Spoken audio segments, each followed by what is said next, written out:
Welcome to the HellBound horror show. I think I just found the prequel to The Tiger King on Netflix. Is this where Carol Baskins got her idea to grind up her own husband in a meat grinder and feed him to her cats? I mean, who knows? It's only speculation. Only speculation. Now, I'm not here to tell you what to believe or what not to believe, but instead I'm here to talk about a crazy killer cat exploitation film from 1971. This is The Corpse Grinders. A basic synopsis is this. A cat food company pays a gravedigger to dig up dead bodies and then sells the grinded up corpses as cat food. Unfortunately for everyone, the cats get an unquenchable taste for human flesh. That just sounds ridiculous. And I am completely hooked. So let's dive into it. The movie opens on a wandering alley cat. It meows in hunger. Some lady goes to check out the noise and bam! She's attacked.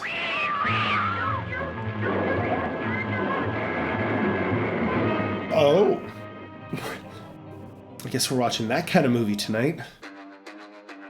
The film's opening credits have subliminal cuts of meat, grinders, cemeteries, and all sorts of ghastly things. Ooh. The gravedigger digs up bodies for the cat food company owners, but they never carry cash. He still hands over the bodies completely free of charge, with just his credit adding up. The gravedigger is so dumb. You owe me for 2,500 pounds. He sold them 2,500 pounds of human meat at 20 cents a pound, but he doesn't get any money up front. Next time out, no money, no meat. I want everything that's coming to me next trip. Sure, Caleb. You'll get everything that's coming to you. He is dealing with some shady people. Also, 20 cents a pound? I need to start eating human meat. You'll also notice that there is a lot of fog. It's in every shot, but it never really fills the scene.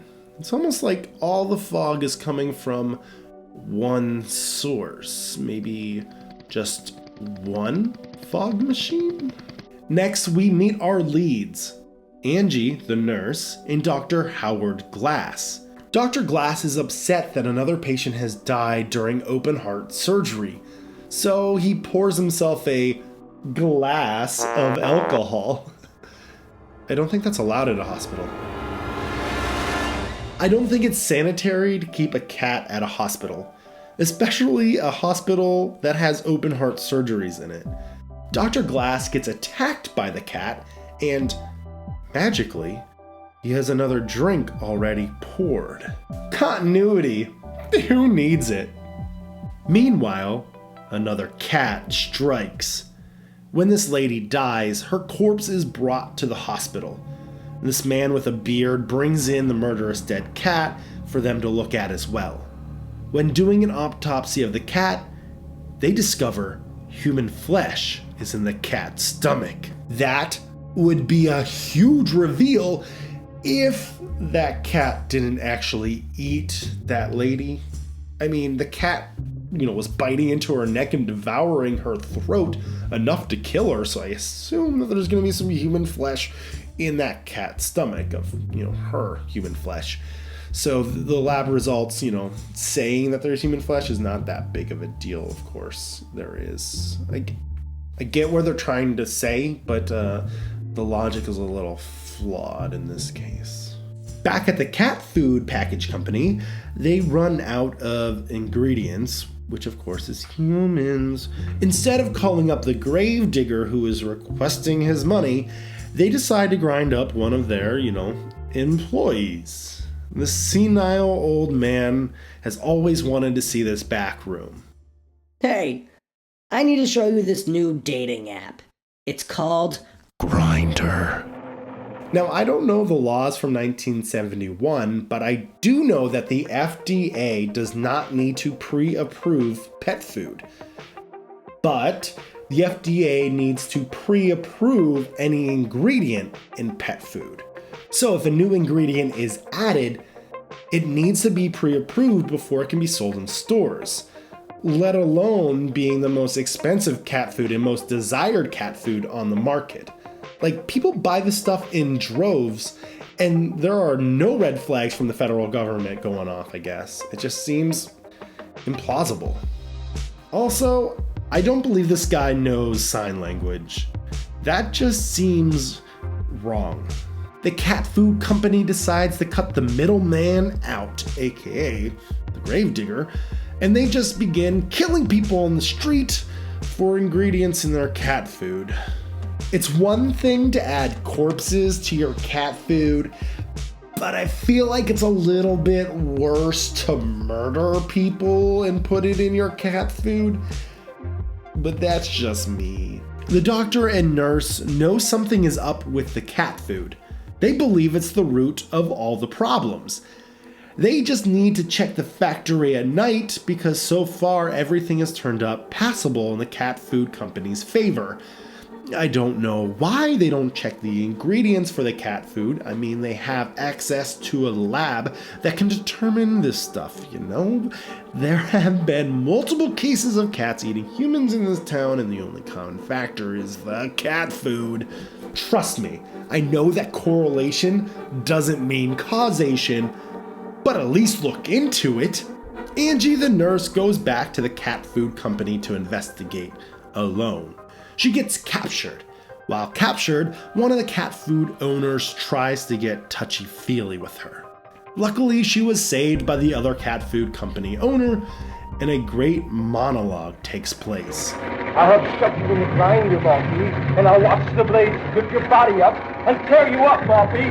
I'll help you, because you're nothing, Maltby. You're cat food, and yet you are Babcock, or Caleb, or Cleo is gonna stop me. No one's gonna stop me, Maltby. No one's gonna stop me. I'll get it all, the money, everything, because you're nothing. The film ends with a police shootout, leaving the bad guys deceased and the good guys alive and fine. Now, the cats are completely fed. The Corpse Grinders was released in 1971 and was directed by Ted V. Michaels. Michaels then directed the sequel in the year 2000, The Corpse Grinders 2. That is 29 years apart. That is a long time to wait for a sequel. Then in 2013, Corpse Grinders 3 was released. And get this, you won't believe it, but there is currently a remake in post-production at the moment. That is a long-lasting legacy for a cheaply made exploitation film from the 70s. An obscure, long-lasting legacy, but a legacy nonetheless. There is some slight animal abuse, so if you can't stand that, then definitely stay away from this movie. Other than that, it's a pretty tame exploitation film. Yes, there is some blood, and yeah, there are some scantily clad women, but it never goes over the top. This movie feels like it's in the same vein as an Ed Wood film. Yeah, it's pretty bad, but at times it can be mildly entertaining. It's not a bad flick at all, but I'd still probably only rate it 1 killer cat out of 10. Thank you so much for watching. Hopefully I'll see you all next time, and stay healthy, stay safe, and take care.